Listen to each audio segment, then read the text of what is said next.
Welcome to part 66 of the Unsolved Mysteries Iceberg, where we explore true crime, urban legends, mysterious disappearances, myths and legends, internet mysteries, and more. Don't forget to hit the subscribe button below and ring the notification bell. The Madden Curse. The Madden Curse is a well-known theory in the sports world, particularly among NFL fans and sports gamers. The curse refers to a supposed jinx that affects NFL athletes who appear on the cover of the Madden NFL video game series. According to theorists, this curse often resulting in a significant decline in performance or injury in the season following their cover appearance. The Madden Curse began to gain traction with the 1999 edition of the game, featuring San Francisco 49ers running back Garrison Hurst. Hurst had a stellar season in 1998, rushing for almost 1,600 yards, but suffered a devastating broken ankle during the playoffs, causing him to miss the entire next 2 seasons. This incident marked the beginning of what fans began to recognize as the Madden Curse. Over the years, several high-profile players have seemingly fallen victim to the Madden Curse. Barry Sanders, Madden 2000. Sanders appeared on the cover alongside John Madden and unexpectedly retired before the season began, at the height of his career. Michael Vick, Madden 2004. Vick broke his fibula during a preseason game, causing him to miss 11 games of that season. Brett Favre, Madden 2009. Initially retired when selected for the cover, Favre later returned to play for the New York Jets. During that season, he suffered an arm injury, torpedoing the Jets' season. I note that these are but a few of the examples that have been cited, and the phenomenon has continued up to the present. Some argue that the curse can be explained by statistical phenomena such as reversion to the mean. This concept suggests that players who have exceptional seasons are likely to regress to their average performance levels due to the natural variability in athletic performance. Thus, the drop in performance following a Madden cover appearance might simply reflect a return to typical performance levels rather than a curse. To better illustrate this theory, imagine the reason why someone got on the Madden cover to begin with. The player who makes the cover is in general one of the hottest players in the league and is generally coming off an extremely hot season. Once their quote-unquote hot hand cools, they will see a decrease in performance and may take extra risks or go harder in training or games to live up to expectations. That said, the curse has not struck everyone who has appeared on the cover. For instance, Tom Brady appeared on the cover of Madden 18 and continued to perform at a high level, leading the New England Patriots to the Super Bowl. Similarly, Patrick Mahomes graced the cover of Madden 20 and not only avoided injury but also led his team to a Super Bowl victory. If you follow football at all, you could safely say that Patrick Mahomes has been anything but cursed since this appearance. And I believe I can say this with certainty at this point. Tom Brady is the GOAT, and Patrick Mahomes is the only person capable of snatching that title. That said, if you believe in the curse, there's a possible rational explanation for the curse not striking these two incredibly talented players. Unlike the others who were chosen on the basis of 1 or 2 hot seasons, these two are such significant statistical outliers that a regression to the mean doesn't apply to their talents. All that said, the debate over the Madden Curse's validity remains a popular topic. Some view it as a genuine jinx, while others see it as a series of coincidences or statistical anomalies. I'll take this moment to throw a Hail Mary pass of a theory as to the Madden Curse. The players who are put on the Madden cover may take up an increased interest in video games due to their inclusion on the cover. This could lead to time away from training and more sedentary time generally, making them more prone to injury or poor performance. Also, it appears that appearing on the cover does entail doing some promotional work for the series, beyond simply being on the cover. This again would take time away from training. Let me know your thoughts on my Hail Mary Pass theory in the comments, or propose your own theory in the comments, or on Discord. The mysterious disappearance of William and Margaret Patterson. On March 5, 1957, William and Margaret Patterson seemingly vanished without a trace from their home in El Paso, Texas. The couple was well known in El Paso. William, 52, owned Patterson Photo Supply, a successful photography equipment store. Margaret, 42, assisted him in the day-to-day operation of the business. They lived a comfortable life, owning a luxurious home at 3000 Piedmont Drive, a Cadillac, and a boat.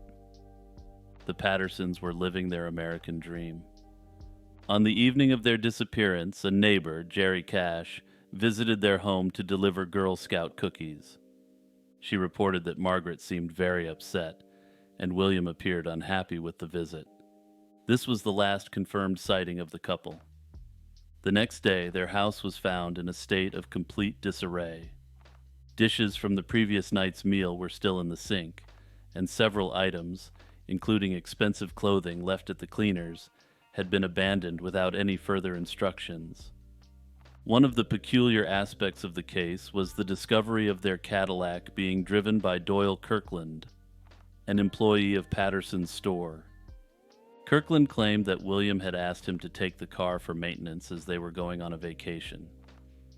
This immediately raised suspicions, but no concrete evidence linked Kirkland to their disappearance. Adding to the mystery, Herbert Roth, the Pattersons' accountant, received a telegram on March 15, 1957, purportedly from William. This telegram instructed him to manage the couple's affairs, including selling their mobile home and hiring Kirkland as the new store manager. To interject, this makes me less suspicious of Doyle Kirkland. This appears to have been quite a blatant attempt to frame him as being involved in the disappearance. The telegram, however, was sent from Dallas via a phone call, which meant it could have been placed by anyone. Over the years, various theories have emerged regarding the couple's fate. Some believe they fell victim to foul play due to their secretive nature and William's reported infidelity with a young woman named Estefana Arroyo Morfin. Morfin had stated that William had mentioned needing to disappear soon, though she later retracted this statement. Another theory posits that the Pattersons were involved in espionage activities and left to avoid repercussions. Some witnesses claim to have seen the couple in Mexico City years after they vanished, but these sightings were never confirmed. In the following decades, various investigators revisited the case, but no new substantial evidence came to light. Theories have continued to abound, including speculation about their possible new lives under assumed identities, or being victims of a crime that was never uncovered. Also, there is a theory that they were abducted by aliens, or that their ghosts continue to haunt their old house. At this point, I suspect that their disappearance will never be solved. Every potential suspect would either now be deceased or be well into their 80s at youngest. Personally, I'm somewhat surprised this case is so obscure, given the bizarre circumstances surrounding their disappearance. The Eye of the Sahara. The Richat structure, commonly known as the Eye of the Sahara, is a remarkable geological formation in Mauritania, visible from space with concentric rings resembling a giant bullseye. Discovered in the mid-20th century, its origins and formation have intrigued scientists and sparked various theories. Historically, the Richat structure was first described in the 1930s and 1940s. Initial theories suggested it might be an impact crater due to its circular shape. However, subsequent geological studies in the 1950s and 1960s debunked this theory, revealing no evidence of shock metamorphism, which would indicate a meteorite impact. Instead, research has shown that the structure is a result of complex geological processes, including erosion, volcanic activity, and salt formations. The formation spans about 50 kilometers in diameter, with its layered sedimentary rock formation prominently laid out in concentric circles. These layers provide valuable insights into the Earth's geological past. The outer rings consist of resistant rock, while the inner rings, made up of softer rock, have eroded more quickly over time. This differential erosion has contributed to the distinct appearance of the structure today. Studies utilizing satellite imagery and advanced geological research have further confirmed that the eye of the Sahara is an uplifted dome. This indicates that it was formed through natural terrestrial processes rather than meteorite impacts.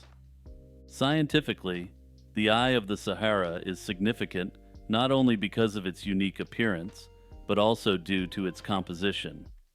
The structure includes sedimentary rocks dating back to the Paleozoic era, offering a chronological record of environmental conditions and geological processes over time. The Eye of the Sahara has also become a focal point for studying the history of the Sahara itself, including climate changes and erosional history. The formation has also sparked cultural and mythological interest, particularly regarding the legend of Atlantis. The circular pattern and striking resemblance to descriptions of the mythical city in Plato's writings have led to speculations that the reshot structure could be the site of Atlantis. While these ideas are captivating, scientific evidence supports a natural geological formation rather than remnants of an ancient civilization. Its impressive visibility from space has made it an important landmark for astronauts and an icon of Earth's natural beauty. The Doubletree of Cassoro. The Doubletree of Cassoro stands as a remarkable natural phenomenon located between the towns of Grana and Cassoro in Italy. Also, if you're just listening to this video, you will likely want to take a look at this extremely odd tree. To say it looks unnatural is a bit of an understatement, but it also looks quite unique and beautiful. This unique botanical spectacle involves a cherry tree growing atop a mulberry tree, defying common botanical norms and fascinating those who witness it. Historically, there's no definitive explanation for how the cherry tree came to flourish on top of the mulberry. A popular local theory suggests that a bird may have dropped a cherry seed atop the mulberry tree. The seed then germinated and sent roots down through the hollow trunk of the mulberry to reach the soil, enabling it to grow into a full-size tree. The Doubletree of Cassoro is a rare example of a large double tree, or epiphyte, where one tree grows upon another. While it's common for small plants like mosses or ferns to grow this way, the scale seen with this tree is extraordinary. Even generally larger trees can exhibit this phenomenon. In general, when this occurs, the quote, double tree does not reach anywhere near its full growth potential. The cherry tree on top reaches a significant size, suggesting that it has managed to tap into a sufficient water and nutrient supply through its unusual growth form. The two trees together create a striking visual, with the cherry tree's branches spreading wide above the supportive mulberry. Mysteries and local stories add to the allure of the Doubletree of Cassoro, making it a subject of curiosity and a symbol of nature's persistent and adaptive qualities. Some have suggested that the tree contains special spiritual powers, or that the tree potentially represents ongoing influence of a local pagan god or goddess. The Babysitter and the Man Upstairs is a chilling urban legend that has been told and retold over decades, evolving with each iteration. The legend typically involves a babysitter receiving unnerving phone calls that escalate in threat, culminating in the revelation that the calls are coming from inside the house. The tale is believed to date back to at least the 1960s, though it may have earlier roots. One of the most commonly cited inspirations is the tragic case of Jeanette Chrisman, a 13-year-old girl who was babysitting in Columbia, Missouri in 1950. On a stormy night, she faced a terrible fate that has since been linked to urban legend. The specifics of her story, a young girl, a vulnerable situation, and a home invasion, mirror the core elements of the urban legend. The urban legend has influenced a variety of media and has been adapted into movie form on a number of occasions. These films encapsulate the terror of being watched and the invasiveness of the home being breached, themes central to the legend. The legend also reflects societal anxieties, particularly around the roles and vulnerabilities of teenage girls. Babysitting, a common job for teenage girls, represents a transitional phase of independence and responsibility. Both parents and the teenagers themselves express a certain uncertainty about being in an unfamiliar environment. The story often serves as a cautionary tale about the dangers lurking in seemingly safe environments, emphasizing the importance of vigilance and caution. While the story itself is fictional, real-life events have undoubtedly influenced its development. The unsolved case of Jeanette Christman remains one of the most cited real-life parallels, lending a grim authenticity to the legend. The Seven Whistlers. The legend of the Seven Whistlers involves the eerie nocturnal cries of seven birds, which are said to portend calamities or major disasters. Originating from various parts of England, the tale of these birds has been a persistent aspect of local superstition, particularly among those in risky occupations such as coal miners. The folklore asserts that these birds' cries serve as a premonition, preventing those who hear them from descending into potential danger below the Earth's surface. Such actions often followed tragic mining accidents, which retrospectively were linked to the whistlers' cries, reinforcing the belief in their predictive powers. The fear was that ignoring these warnings could lead to catastrophic events, such as mine collapses or other disasters. While specific dates and details of these incidents are often not well documented, they are a recurring theme in the oral histories of mining communities. This belief was so strong that it significantly influenced the daily operations of mining communities during the 19th century. Similarly, sailors would interpret the whistling as a sign to avoid setting sail, thus intertwining the legend with occupational safety practices of the time. Interestingly, while the legend attributes the whistling to supernatural causes, the actual source of these sounds is more earthly. The birds most commonly linked to the seven whistlers are curlews. Curlews are known for their distinctive and haunting calls, which could easily be misinterpreted as eerie warnings in the quiet of the night. The Eurasian curlew, once widespread across the UK, has seen its numbers decline significantly, adding a layer of poignancy to the legend. Today, efforts are underway to conserve these birds and their habitats, reflecting a shift from superstition to science and conservation. Despite scientific explanations, the story persists in cultural memory, blending natural history with supernatural elements. The Tanwa of the Waikato River. The Tanwa of the Waikato River holds a significant place in Maori mythology and the cultural landscape of New Zealand. Tanwa are supernatural creatures often described as water beings, akin to dragons and serpents in other cultures. They are deeply ingrained in the lore surrounding the Waikato River, embodying both protective and threatening aspects. Tanwa are considered guardians by some, protecting tribes and their resources. They are revered and feared, often residing in dangerous or significant locations, such as rivers, lakes, and the sea. These creatures are integral to the tribal histories and spiritual beliefs of Maori, serving as embodiments of tribal identity and protectors of the natural world. The Tanwa of the Waikato River are often metaphorically linked to chiefs, symbolizing their power and authority. Historically, the Waikato River has been central to the life of the local tribes.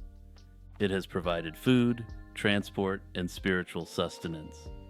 It is the longest river in New Zealand, playing a crucial role in the history and culture of the tribes. In contemporary times, Tanwa still influence decisions regarding development and conservation in New Zealand.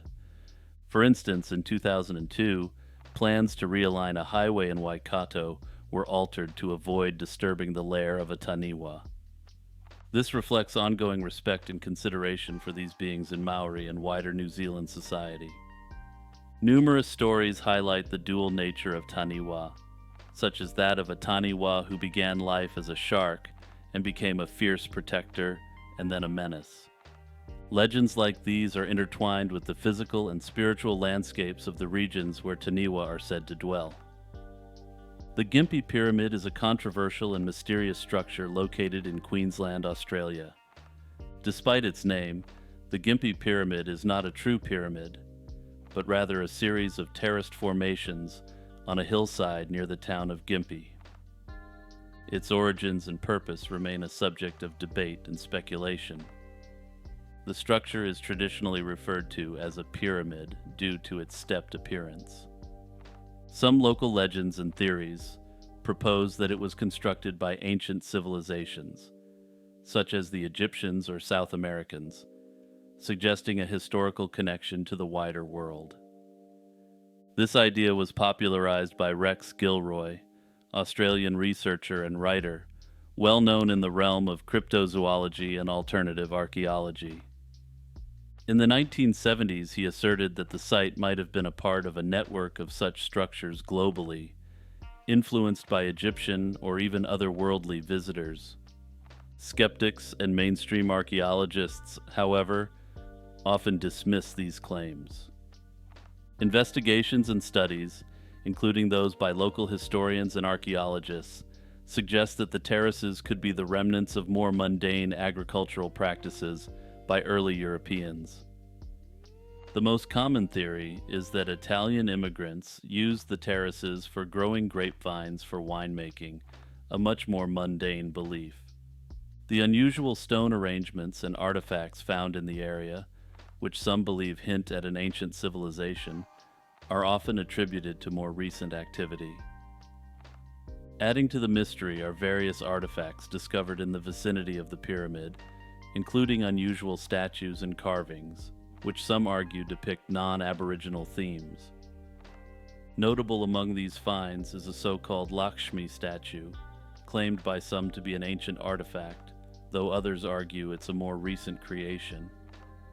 If this was true, this would indicate that South Asian culture and religion was present in Australia in ancient times. Some have theorized that this could be connected to formerly Hindu regions of what is now Indonesia. Notably, while Hinduism used to be widespread throughout the Indonesia islands, the religion is now virtually extinct outside of Bali, where it remains the dominant form of spirituality. Further complicating the story are reports of paranormal phenomena, with some visitors claiming to experience unusual spiritual and sensory disturbances when visiting the site. Despite the fascinating tales and theories, no conclusive evidence has been presented to definitively explain the origins or purpose of the Gimpy Pyramid. In my view, the real mystery here is why this is called a pyramid. The disappearance of the Flynn Isles lighthouse keepers. The Flynn Isles, located in the Outer Hebrides off the west coast of Scotland, are a group of rocky, uninhabited islands. The lighthouse on Island Moor was constructed in 1899 to ensure the safe passage of ships. It was a challenging posting due to the remote location and harsh weather conditions. In December 1900, the three keepers, James Duckett, Thomas Marshall, and Donald MacArthur, vanished from the lighthouse on Island Moor. The mystery began on December 15th, when the steamer Archtor noticed that the lighthouse was not operational. This was reported upon the ship's arrival in Leith. The relief vessel Hesperus was sent on December 20th, but was delayed due to bad weather and only reached the island on December 26th. Upon arrival, relief keeper Joseph Moore found the lighthouse empty. The gate and main door were closed, beds unmade, a stopped clock, and an overturned chair with an uneaten meal on the table. 2 of the 3 oilskins were missing, suggesting that the men had ventured out during a storm without proper protection. Robert Muirhead, superintendent of the Northern Lighthouse Board, who had recruited the men, conducted an official investigation on December 29th. He concluded that Ducat and Marshall had gone to secure equipment on the western landing during the storm, possibly to avoid being fined. Marshall had previously been levied a fine for losing equipment. It is believed they were swept away by a large wave, and MacArthur, noticing their absence, went out to look for them and met the same fate. Despite Muirhead's conclusions, numerous theories have emerged over the years. Some speculated that the men were taken by a giant sea serpent or whisked away by a ghost ship's crew. Others suggested abduction by foreign spies, or that they were taken by aliens. And as long as we are entertaining less conventional theories of this case, I would like to propose that a Viking ship captained by Ivar the Boneless raided the lighthouse. Let's just say there was a dimensional slip involved. But back to more conventional theories, there were also suggestions that a fight broke out among the keepers. Given MacArthur's reputation for a hot temper, some believed he might have caused a confrontation that led to their disappearance.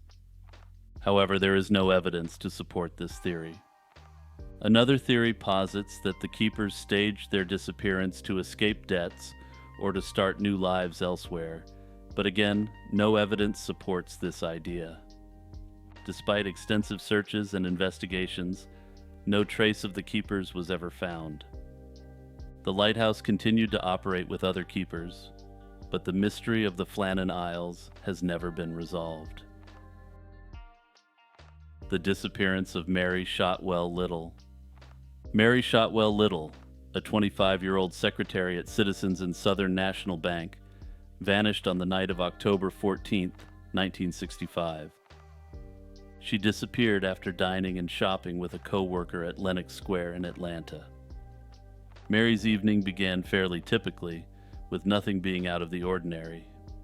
She finished work, cashed a check, as was the style at the time, and met her co-worker for dinner at the Piccadilly cafeteria. After dinner, Mary walked back to her car, a 1965 Mercury Comet, which was parked in the Lenox Square parking lot. The next morning, when Mary failed to show up for work, concerns were raised. Her car was found in the same parking spot, but what was discovered inside sparked immediate alarm. Inside the car were 4 bags of groceries, her purse, and scattered articles of clothing, including her slip, underwear, and a stocking, some of which were neatly folded. Blood was found smeared on the steering wheel, the driver's side door, and the passenger seat, though in small quantities, suggesting a possible nosebleed.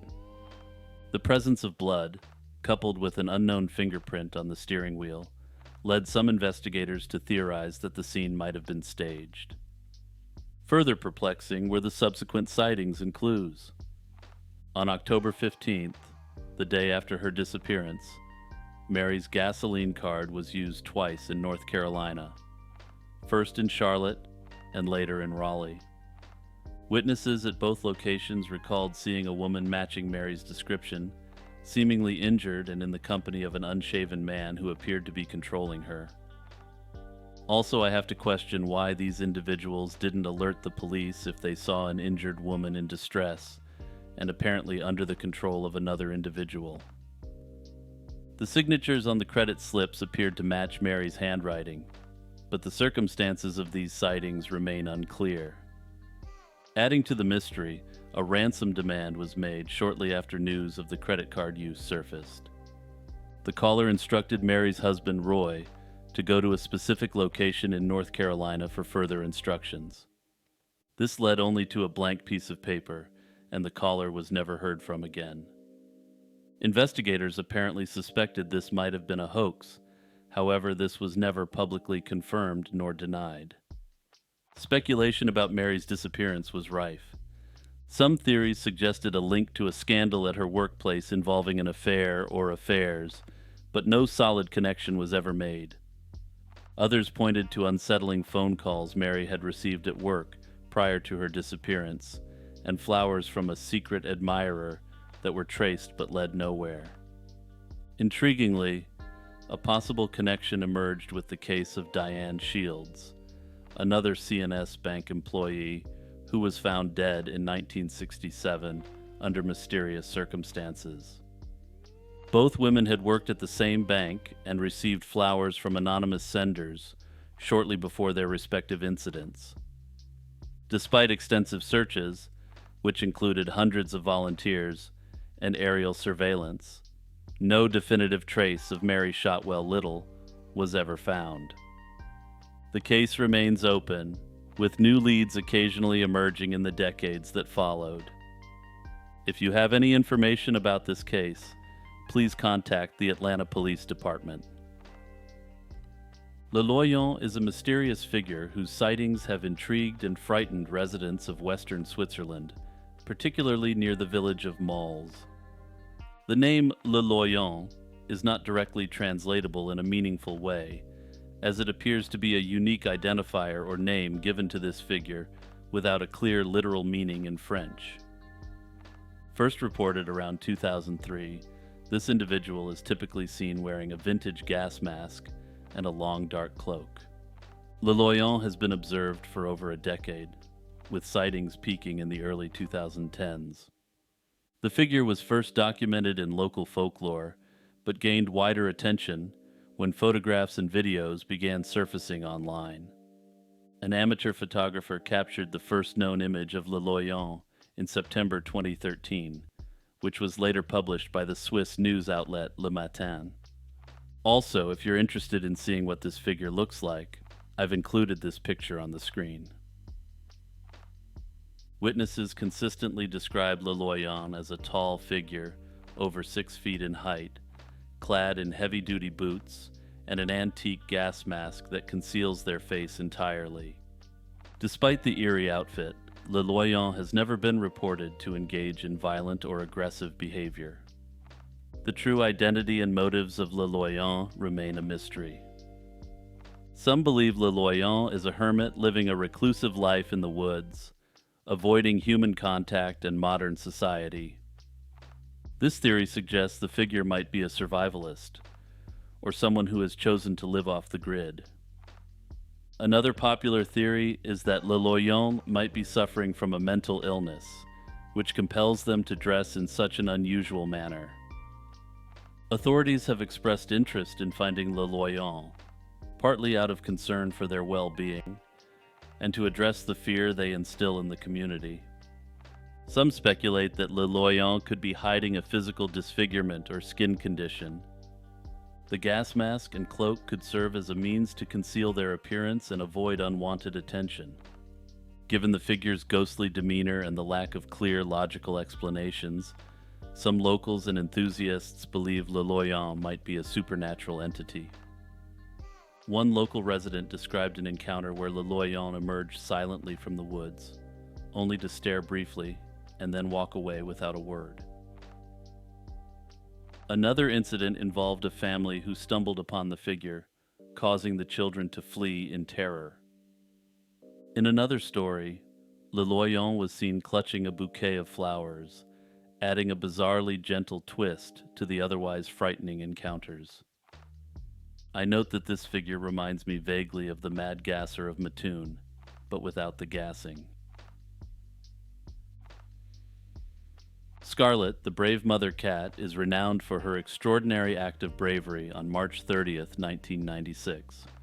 A stray cat living in Brooklyn, New York, Scarlet gained worldwide fame for rescuing her 5 kittens from a burning garage. The fire had started in an abandoned garage, which was allegedly used as a crack house. Firefighter David Gianelli noticed Scarlet carrying her kittens out of the blaze, one by one, despite being severely burned herself. Her eyes were blistered shut, her paws and ears were burned, and her fur was singed. After ensuring all her kittens were safe, she collapsed from her injuries. Scarlet and her kittens were taken to the North Shore Animal League, where they received extensive medical care. Tragically, one of the kittens died a month later, due to a virus, but the remaining kittens and Scarlet recovered and were eventually adopted into loving homes. Scarlet was adopted by Karen Wellen, who had recently lost her own cat and felt a deep connection to Scarlet's story of survival and bravery. The story of Scarlet touched hearts globally, attracting over 7,000 adoption offers and numerous media stories. Scarlet's bravery earned her several awards, including a plaque from the Royal Society for the Prevention of Cruelty to Animals and other recognitions. She was diagnosed with a heart murmur and later battled lymphoma and hyperthyroidism. Despite these health issues, Scarlet lived a full life until her passing on October 11, 2008, at the age of 13. Her legacy continued through the Scarlet Award for Animal Heroism, created by the North Shore Animal League to honor animals that perform heroic acts. I note that some articles appear to question why a cat would behave in such a manner and risk her own life to save her kittens. Personally, I don't see this as much of a mystery. However, there was a school of thought which reduced animals to unthinking machine-like creatures, which was popular in the 20th century. Thankfully, this theory has gone the way of the dodo. During the American Civil War, a curious phenomenon known as angel's glow was observed after the Battle of Shiloh in April 1862. The Battle of Shiloh was one of the bloodiest encounters of the Civil War. As the fighting ceased and night fell, some of these wounded soldiers noticed their injuries glowing in the dark. Soldiers noticed that their wounds emitted a faint greenish-blue light at night, and these glowing wounds healed faster and had lower infection rates compared to non-glowing wounds. Initially, this glow was seen as a sign of divine intervention, hence the name Angel's Glow. Many historical accounts of the glowing wounds were dismissed as folklore or exaggerations. The consistency of these reports across different sources, however, suggested that there was a real phenomenon at play. Medical records from the era were sparse and often incomplete, adding to the difficulty in verifying these accounts scientifically. In 2001, the mystery was unraveled by high school students Bill Martin and Jonathan Curtis during a science fair project. Their research revealed that the glow was caused by a bioluminescent bacterium called Photohabdus luminescens. This bacterium lives symbiotically inside parasitic nematodes, which infect insect larvae. When these nematodes vomit the bacteria into the larvae, the bacteria release toxins that kill the host and other competing microorganisms. The bacteria then glow, producing the observed light. The key to understanding how these bacteria could affect human wounds lies in the environmental conditions of the Shiloh battlefield. The battle took place in early April, a period characterized by cool and wet weather. Soldiers lay wounded in muddy, damp conditions, which likely caused their body temperatures to drop, a state known as hypothermia. The cooler body temperatures created a suitable environment for P. luminescens to survive and thrive in their wounds. The bacteria's toxins would kill off harmful pathogens, reducing infection rates and promoting faster healing. Despite the unusual nature of this explanation, it aligns with the historical accounts of the battlefield conditions and the reports of glowing wounds. The bioluminescence not only served as a visual marker, but also indicated the presence of beneficial bacteria fighting off infections, thus increasing the soldiers' chances of survival. While the bacterial theory is widely accepted, it does not explain the full extent of Angel's Glow. Questions remain about how widespread this phenomenon was and whether it occurred in other battles under similar conditions. Documentation from other battlefields is sparse, leaving this question largely unanswered. Like, subscribe, join the Patreon or YouTube membership, join the Discord, and also check out my Spotify page for lo-fi beats. Shout out to my patrons Noah Schubert, Iced Mocha, Kurt the Squirt, Monoxide Wendigo, Jeffer Metcalf, Z Volts, Jordan All, Franz Tech, Unknown Delusions, Faye, Jack Russell, Boomslang, Spookiest Becky, Vespertine, Metanova, Will Roan, Crab Nebula, and Blasphemous.